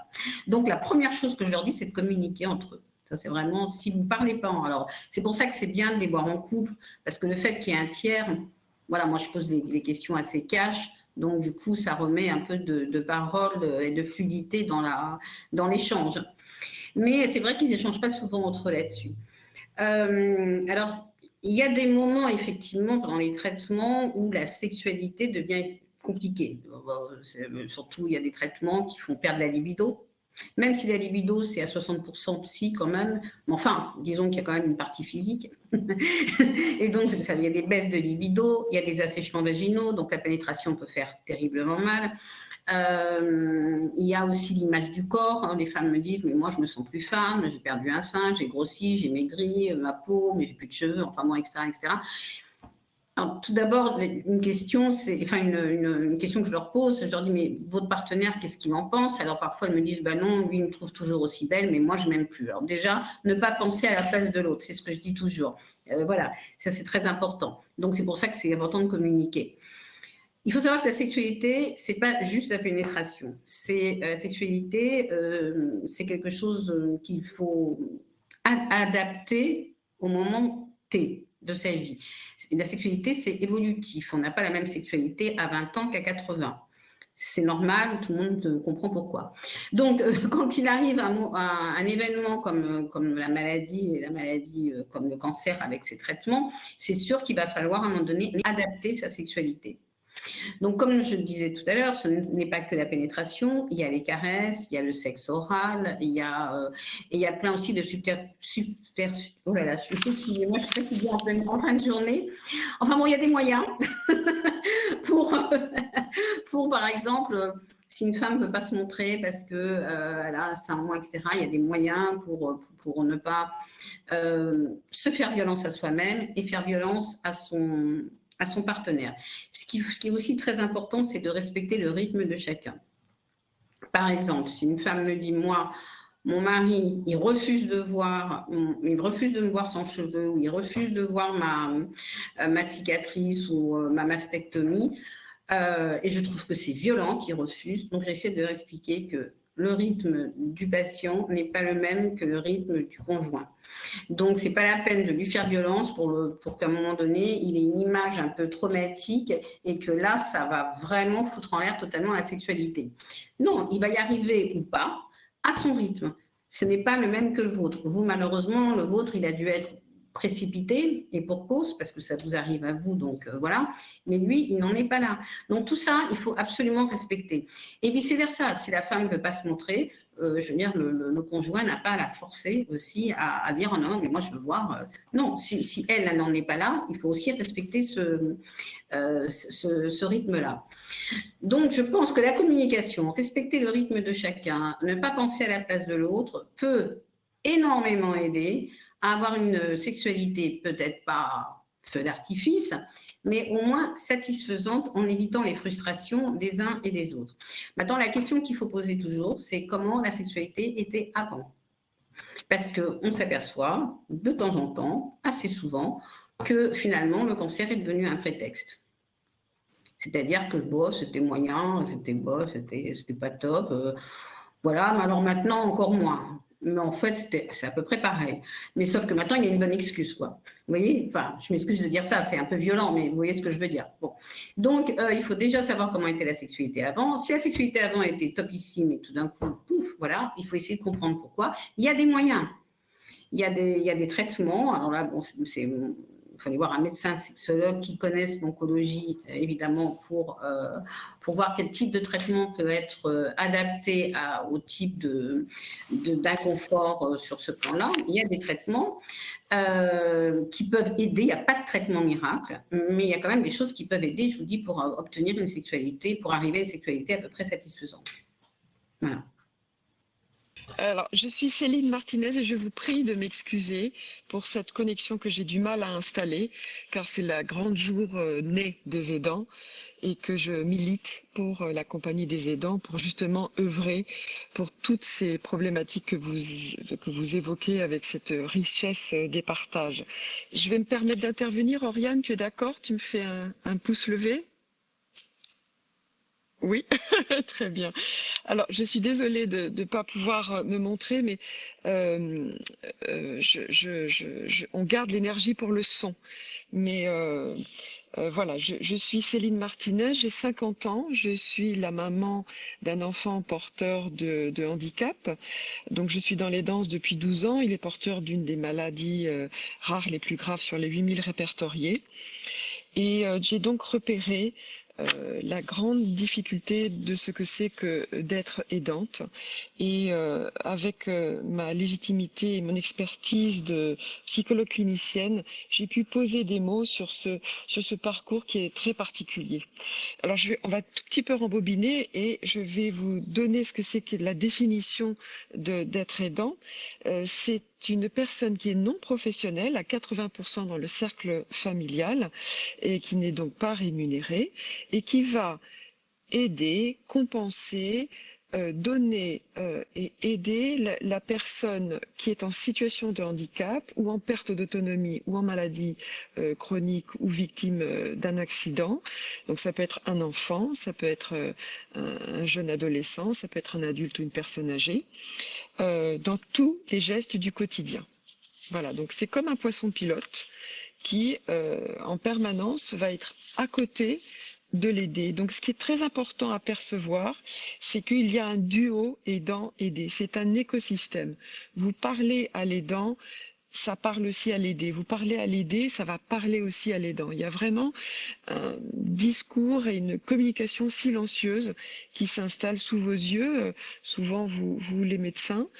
Et la grande difficulté des aidants et la mécanique, la psychologie des aidants, c'est que ils ne se reconnaissent pas comme aidants tout de suite. Quand on annonce le diagnostic à une personne qui va devenir une patiente, un objet de soin, on devrait dire aussi à la personne accompagnante, vous êtes devenu aidant. Ou le dire aussi, par exemple, aux enfants. Dans le cas des cancers, j'ai compris qu'il y avait une majorité de femmes. Donc souvent, ces femmes sont des mamans. Et les enfants vont devenir de fait des jeunes aidants.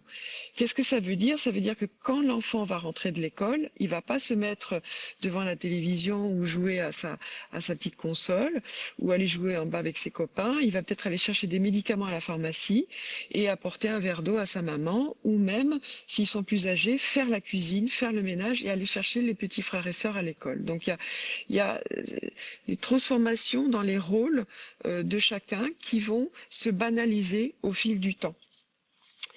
Donc, le grand besoin des aidants, j'en ai repéré 3. Le premier levier, donc, c'est de se reconnaître comme aidant. C'est vrai que c'est pas évident au moment du diagnostic de repérer le parcours dans lequel on s'engage. Et pour la personne qui va lutter contre le cancer, puisque nous sommes concernés par cette maladie ce soir ensemble, et l'aidant ne mesure pas comme le médecin, tout le parcours. Chacun va avoir son cheminement. La deuxième problématique, c'est de déculpabiliser. C'est-à-dire que tout de suite, il va y avoir une personne malade et une personne qui ne va pas l'être et qui va quelque part représenter une certaine puissance. Elle va avoir un certain contrôle des événements puisqu'il va devenir le chef d'orchestre dans tout ce parcours de soins que va traverser le patient ou la patiente atteinte de cancer. Et ce qu'il faut repérer dans ce duo aidant-aidé, c'est que chacun a des forces et chacun a des limites. Et ce serait magique de repérer les forces positives sur lesquelles on peut s'appuyer. Le médecin peut les repérer, ou dans le couple ou dans la famille, essayer de voir dans quoi on est bon, dans quoi on arrive à faire quelque chose de bien, et donc repérer ce mécanisme qui pourrait se mettre en place pour que ce duo aidant-aidé puisse fonctionner avec le plus de respiration possible. Donc déculpabiliser, ça va passer par l'aide des psychologues. Alors je sais que c'est souvent difficile de laisser son aidé pour pouvoir aller prendre soin de soi. Il y a des plateformes de soutien maintenant qui se sont bien organisées avec la crise sanitaire, ils ont bien compris le problème. Ce sont des plateformes de... On a reperdu Céline. Peut-être que Catherine, en attendant, il y a des points sur lesquels vous souhaitiez, ou le professeur Zelek, sur les points qui avaient été évoqués, retrouver sa place, se donner une place, déculpabiliser. En fait, Oui, alors... s'il y avait 10 choses à retenir pour être... Alors, j'aime pas parce qu'il n'y a pas des bons ou des mauvais... Pour être un aidant qui accompagne au mieux, ou pour vivre même lui-même en tant qu'aidant au mieux, quels seraient ces points? Alors, moi j'ai juste quelque chose à rajouter que je n'ai pas dit tout à l'heure sur la sexualité. C'est que souvent les aidants, le conjoint en l'occurrence, va avoir envie des besoins, ce que j'appelle les malentendus et penser à la place de l'autre, des besoins, envie d'une relation sexuelle avec sa conjointe, hein, sa compagne. Et souvent ils disent, mais non, comment elle a un cancer, elle est en train de se faire soigner pour un cancer, elle est fatiguée, et moi je pense à ça. Je vais passer pour un gros obsédé et c'est pas possible. Et la patiente, elle dit, bah oui, évidemment, il s'approche plus de moi parce qu'il a plus envie vu mon état. Alors que non, tout le monde a envie, mais personne n'en parle. Voilà, c'est tout ce que je voulais dire, je voulais rajouter. C'est pour ça que je disais, arrêtez de penser à la place de l'autre et vraiment communiquer. Parce que c'est pas parce qu'on a un cancer qu'on n'a pas envie de faire l'amour, sinon c'est la double peine. Et c'est pas parce qu'on est un aidant qu'on ne peut pas s'autoriser à dire à sa femme, enfin sa conjointe, qu'on a envie d'elle et qu'on l'aime et que voilà, c'est important. Professeur Zedek, on avait eu des questions. Alors, Laure, peut-être comme on a perdu Céline, on peut se permettre de prendre des questions du fil. Qu'est-ce que tu en penses? Notamment des questions de gens qui avaient peur en tant qu'aidants ou qui craignaient que ce soit, vous aviez parlé de mutation, de choc, etc., que ce soit un fardeau qui les rende eux-mêmes malades. Est-ce que c'est quelque chose? Est-ce que le cancer peut émaner de chocs psychologiques, de traumatismes, etc. Ça tombe bien parce que j'étais en train de réfléchir, c'est une grande question. Actuellement, dans l'état des connaissances, on n'a pas d'argument pour penser qu'un contexte psychologique particulier ou un événement traumatique puisse favoriser l'apparition d'un cancer dans l'état actuel des connaissances. Ceci étant, j'ai énormément de gens, quand on les interroge, qui font le lien entre un événement de leur vie personnelle et la survenue d'un cancer. Alors, c'est très compliqué de définir un lien de causalité. Je vous rappelais l'exemple du tabac, qui est un truc qui aujourd'hui paraît évident, qu'on a mis des dizaines d'années à comprendre et à affirmer de façon indiscutable, alors que ça semble parfaitement acquis aujourd'hui. Est-ce que je peux me permettre une intervention ? C'est encore plus compliqué pour des questions qui relèvent du psychisme. Ce que je sais, c'est qu'il y a beaucoup de gens qui sont persuadés que leur cancer est lié d'une façon ou d'une autre à un événement généralement traumatique de leur vie personnelle, je veux dire professionnelle parfois aussi. nous, en tant que médecins, on n'a pas de démonstration indiscutable de ça. Dans l'état actuel des choses, il y a des gens qui travaillent sur le sujet, mais c'est très compliqué. J'ai pas d'autre chose à dire. Après, avant cette question de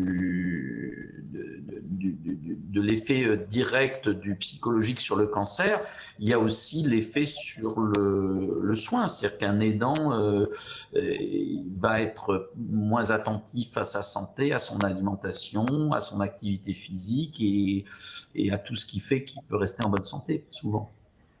Je ne sais pas si cette réponse vous convient, mais j'ai du mal à vous dire plus actuellement. Elle me convient parfaitement. Catherine, je voyais que vous leviez la main. Est-ce que vous Oui, c'était pour répondre, pour compléter ce qu'avait dit le professeur Zellec, c'est que très souvent, on s'aperçoit que les patients ont besoin de trouver une raison à leur cancer. Parce que c'est tellement insupportable pour eux que ça leur tombe dessus comme ça, que c'est important pour eux de trouver une raison. Alors effectivement, moi j'ai entendu, ma mère est morte, j'ai eu un cancer, je me suis fait virer du boulot et j'ai eu un cancer, j'ai divorcé, j'ai eu un cancer. Vous voyez, alors effectivement, il n'y a aucune preuve scientifique, mais si ces événements-là sont suffisamment traumatiques pour eux, pour qu'ils puissent penser que c'est à cause de ça qu'ils ont eu un cancer, c'est ce qu'on va travailler effectivement en consultation, parce que moi je ne suis pas cancérologue, de toute façon une fois qu'ils m'ont dit qu'ils avaient un cancer, on va parler un peu de ça, mais après on passe aussi à tout ce qui se passe autour, vous voyez, dans leur vie. Mais c'est vrai que très souvent les patients ont besoin d'une raison, et les raisons c'est souvent un stress, un traumatisme, etc. Alors évidemment je pense que pareil, je pense pas qu'il y ait des preuves scientifiques, on y travaille, on verra les résultats, mais c'est un fait que souvent ils parlent de ce genre de traumatisme et de raison de leur maladie. Alors, moi j'ai une question, si je réussis encore à me faire entendre un petit peu. C'est finalement, Catherine, quand est-ce que, en tant que patiente, mais surtout en tant que proche, se dire qu'on peut avoir besoin de venir parler, par exemple, à un psychologue. C'est très difficile comme démarche comme pour les patientes, mais peut-être encore plus pour les proches. Alors oui, les proches souvent ils me disent, parce que en fait c'est souvent le patient qui dit aux proches écoute, sois gentil, va voir un psy, parce que là moi je craque, ça va plus du tout là. Et très souvent les proches me disent non mais moi ça va, c'est pas moi qui suis malade.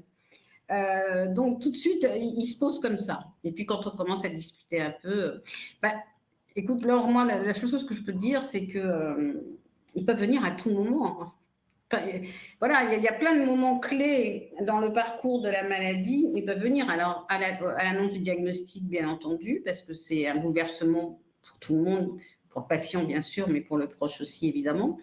Ils peuvent venir parce que parfois ils supportent plus de voir leur compagne, parce qu'on parle des femmes là, fatiguées, nauséeuses, etc., etc. Ils en peuvent plus, ils savent plus quoi faire. Ils sont désemparés. Comme je disais tout à l'heure, ils se sentent impuissants et parfois ils s'essoufflent. C'est-à-dire qu'ils en ont marre. Il y a des fois où moi j'ai déjà entendu quand même, je suis au bord de prendre ma valise et de me barrer. Donc, pour ne pas en arriver là, il vaut mieux qu'ils viennent me voir. Enfin, voir un psychologue. Pas forcément moi, mais voilà. Et puis aussi à l'après-maladie, parce qu'eux aussi, ils ont un contre-coup. Et puis, comme je vous disais tout à l'heure, parfois, ils ne comprennent pas très bien pourquoi ça ne va pas si bien que ça, finalement, à la maison ou en tout cas dans l'entourage. Voilà, donc je pense que c'est tout le temps, enfin tout le temps. C'est quand ils veulent, c'est quand ils le sentent. Mais il ne faut vraiment pas qu'ils hésitent parce qu'ils ont totalement leur place chez un oncopsychologue. Merci beaucoup. Alors, si je pouvais, je vous dirais que personnellement, j'avais trouvé que c'était une démarche compliquée en tant que patiente et absolument extraordinaire à vivre, notamment avec les enfants qui, à l'époque, étaient jeunes. Et en fait, ça m'a vraiment ouvert l'esprit. Parce qu'en fait, on est très nombreux à se dire, c'est pas parce que on est touché comme personne malade ou comme proche par exemple conjoint ou par un cancer qu'on devient entre guillemets zinzin, fou, dépressif. Et en fait, c'était plus sur ce que tu décrivais, les incompréhensions, l'incapacité à pouvoir dire les émotions, notamment des enfants jeunes face à un parent malade. Et j'avais trouvé incroyable de voir les difficultés qu'on avait avec les enfants et combien ça les avait aidés. Voilà, je suis désolée pour ma voix. Non, c'est pas grave, mais moi je pense que justement ce qui est important, c'est d'aller voir un onco-psychologue. Parce qu'il y a des psychologues qui sont merveilleux, hein, mais qui ne connaissent pas forcément l'oncologie. Et donc les réponses ne seront pas forcément toujours très appropriées. Je crois qu'il faut quand même bien connaître le fonctionnement de la maladie, qu'est-ce que ça entraîne, aussi bien physiquement que psychologiquement, les traitements, qu'est-ce que ça entraîne aussi bien physiquement que psychologiquement, les angoisses des patients, leurs interrogations, leurs peurs, enfin tout ce que vous voulez, et ceux des aidants, pour pouvoir apporter les réponses les plus adaptées possibles aux aidants. Parce que moi, j'ai vu des patients qui m'ont dit mais moi, j'ai déjà vu une psychologue, j'en vois une, d'ailleurs, je continue ma psychothérapie, mais sur mon cancer, elle ne sait pas. Et c'est normal, c'est pas son job. Il y a aussi des spécialistes, comme il y a des médecins généralistes et des spécialistes voilà, je sais pas, des pneumologues, des ORL, j'en sais rien, peu importe. Chez les psys, c'est un peu pareil. Moi, bon, je suis capable d'être généraliste, mais vous me mettez avec, je sais pas, par exemple, les drogués, bon, je vais m'en sortir parce que je suis psy, mais je ne vais pas être au top. Il vaut mieux voir une psychologue spécialisée dans les addictions. Vous voyez ce que je veux dire? Et donc, en oncologie, c'est pareil. Je crois que c'est vraiment important d'aller voir les aidants, les enfants, les conjoints, les parents, un ou une oncopsychologue qui connaissent bien la maladie, donc qui connaît toutes les incompréhensions et tout ce qui peut se passer quand on est atteint d'un cancer et qu'on est aidant. Et voilà, je crois que c'est vraiment important. J'avais envie de le dire. Merci beaucoup. Et alors aussi une petite question et ouvrir d'ailleurs sur un rendez-vous qu'on a la semaine prochaine. On a aussi des personnes qui vivent avec un cancer du sein chronique, avec une maladie métastatique. Et du coup, ça impacte aussi beaucoup les proches. Je ne sais pas s'il y en a ce soir. Du coup, quels conseils pour ces proches qui, eux aussi, font face à ce type de maladie? Et on pourra en reparler aussi le 13. Alors là, pour le coup, c'est vraiment souffler pour ne pas s'essouffler. Puisque, voilà, la maladie métastatique, comme on sait, c'est une parenthèse qui ne se ferme pas. Donc déjà, je crois que ce qui est très important aussi, à mon avis, bon, le professeur Zedek l'a dit tout à l'heure, le diagnostic, c'est important. Et quand on disait, est-ce que ça vaut le coup que le conjoint, enfin le proche, l'aidant, aille en consultation avec le patient. Alors, moi, personnellement, je trouve ça pas mal parce que je crois que le proche a besoin d'être informé aussi. Et je crois que c'est très important pour lui qu'il soit informé de ce que c'est que la maladie qu'a son proche. Et à partir du moment où, justement, quand ça devient métastatique, je crois que c'est vraiment encore plus important d'être informé. Informé du fait que, bon, ça devient chronique, donc avec tout ce que ça peut engendrer comme moment difficile, comme moment où ça va mieux, et puis très vite, enfin pas très vite forcément d'ailleurs, je dis des bêtises, mais ça peut aussi ne plus aller bien, et puis de nouveau mieux, enfin etc. Donc c'est un petit peu les montagnes russes, c'est extrêmement fatigant, extrêmement éprouvant, extrêmement angoissant. Bon, pour le patient, j'en parle même pas, mais enfin pour le proche aussi. Donc d'abord, il faut vraiment qu'il soit informé et qu'il prenne soin de lui. Voilà, c'est vraiment le conseil que je peux donner. Ça va être un travail de longue haleine, donc prenez soin de vous. Merci beaucoup. On va devoir clôturer. Malheureusement, on n'aura pas eu l'intervention de Madame Martinez. Je voulais vous remercier infiniment d'avoir pris le temps de ces éclaircissements. Merci infiniment à Odyssea qui a permis cette conférence et qu'il l'avait appelée les combattants de l'ombre. C'est vrai qu'on a vu des remerciements, alors des remerciements pour les équipes soignantes qui étaient considérées comme des aidants, mais on a vu qu'ils ne rentraient pas complètement dans la définition donnée par Mme Martinez. Pour leurs conjoints, alors les conjoints qui ont appris à faire les machines à laver, professeur Zelek, et à différencier le blanc des couleurs. Effectivement, ça chamboule tout l'écosystème de la malade et c'est un peu la colonne vertébrale qui permet de continuer le combat jusqu'au bout.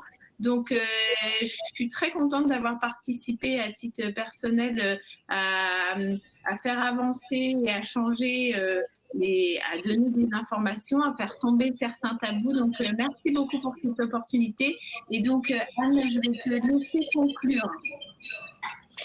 Merci Oriane, merci à tous. C'était passionnant. Moi, je serais restée avec vous jusqu'au bout de la soirée, tout au moins. Alors, un petit mot pour Céline qui est revenue parmi nous avant qu'on ne laisse tout le monde. Céline, là, on est un peu prise par le cours. Est-ce qu'en 2-3 mots, vous pouvez conclure parce que Absolument. Je vous prie de m'excuser. Donc, la dernière chose que je voulais dire, c'est oser vivre pour soi. Se nourrir chacun de son côté. Il faut repenser la théorie de Maslow. On a le droit, chacun, en dignité, de suivre le chemin et son parcours de vie. Donc c'est pour ça que pour revenir sur les 10 petits points pour être ce qu'on appelle un aidant suffisamment bon, c'est-à-dire faire ce que l'on peut, la première chose c'est oser vivre pour soi et pour l'aidant et pour l'aider. Chacun doit se nourrir de son côté, c'est humain. Deuxièmement, identifier ses rêves et ses besoins et en parler à l'assistante sociale du service qui vous accueille ou à une psychologue qui sera formée à votre écoute parce qu'elle sait ce que vous traversez. Parler avec un psychologue, c'est juste parler avec quelqu'un qui sait écouter, qui sait entendre et qui saura vous donner des ressources. C'est comme converser avec quelqu'un qui sera vraiment extrêmement bienveillant. Troisième petit point, c'est se fixer des petits objectifs, la méthode des petits pas. Chacun fait de son mieux. Ensuite, oser dire ses émotions. Il y a des plateformes qui vous permettent d'être anonyme. Je parlais de Care, Q-A-R-E, ou la plateforme mia.co, qui est une plateforme où vous pouvez être mis en lien avec des sexologues qui vont pouvoir vous répondre sur toutes vos problématiques. Et l'écoute se fait à partir de chez soi. Et c'est plus facile d'oser dire quand on est derrière un téléphone parfois.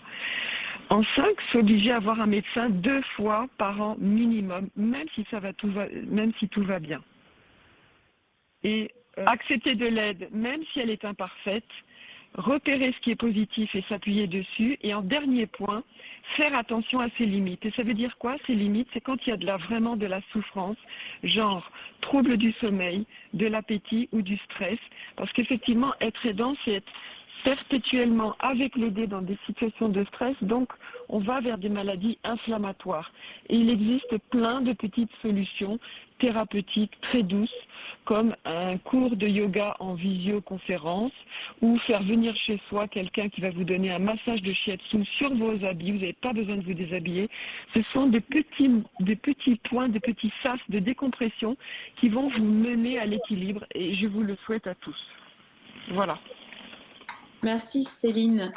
Professeur Zelek, peut-être avant que je conclue, vous avez peut-être un petit mot aussi à nous dire parce que vous nous en avez parlé et vous êtes très, soucieux de la qualité de vie de vos patients. Donc j'aimerais peut-être que vous conclusiez de cette façon. En nous parlant de vos patients aussi, à titre personnel et pas seulement de leur machine à laver. Oui, c'est compliqué de conclure ces échanges qui ont été extrêmement riches. Je dirais d'un point de vue peut-être un peu médical et plus technique, mais c'est mon rôle d'oncologue, l'importance de ce qu'on appelle les soins de support. Là, on vient d'inaugurer un espace de 200 mètres carrés à l'hôpital Avicenne, où on va avoir des soins, de la musicothérapie et tout un tas de choses il n'y a pas si longtemps, étaient considérés comme faisant partie du cocooning, voire du folklore. Et en fait, on est un certain nombre, peut-être pas encore assez nombreux aujourd'hui, à penser que cette prise en charge globale qui inclut les soins de support dans toutes leurs dimensions, elle fait vraiment partie de la cancérologie, et que la cancérologie, c'est pas uniquement prescrire le bon médicament qui va bien et vérifier s'il marche, même si on est bien d'accord, c'est la base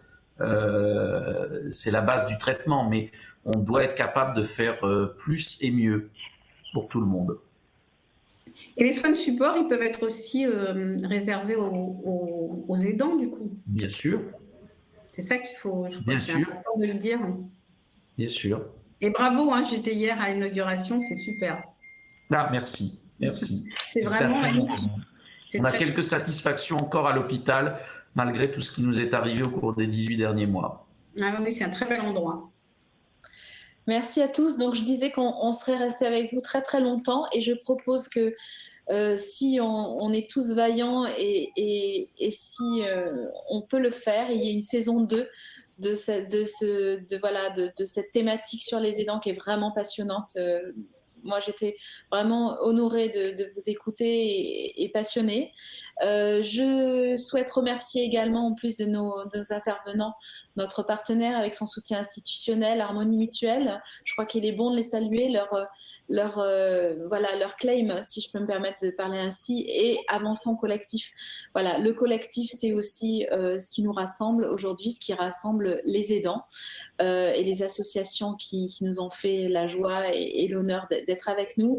Et c'est aussi le nôtre. Merci Oriane pour ça.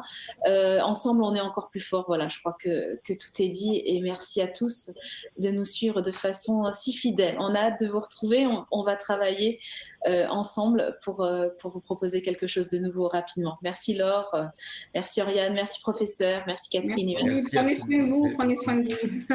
Merci.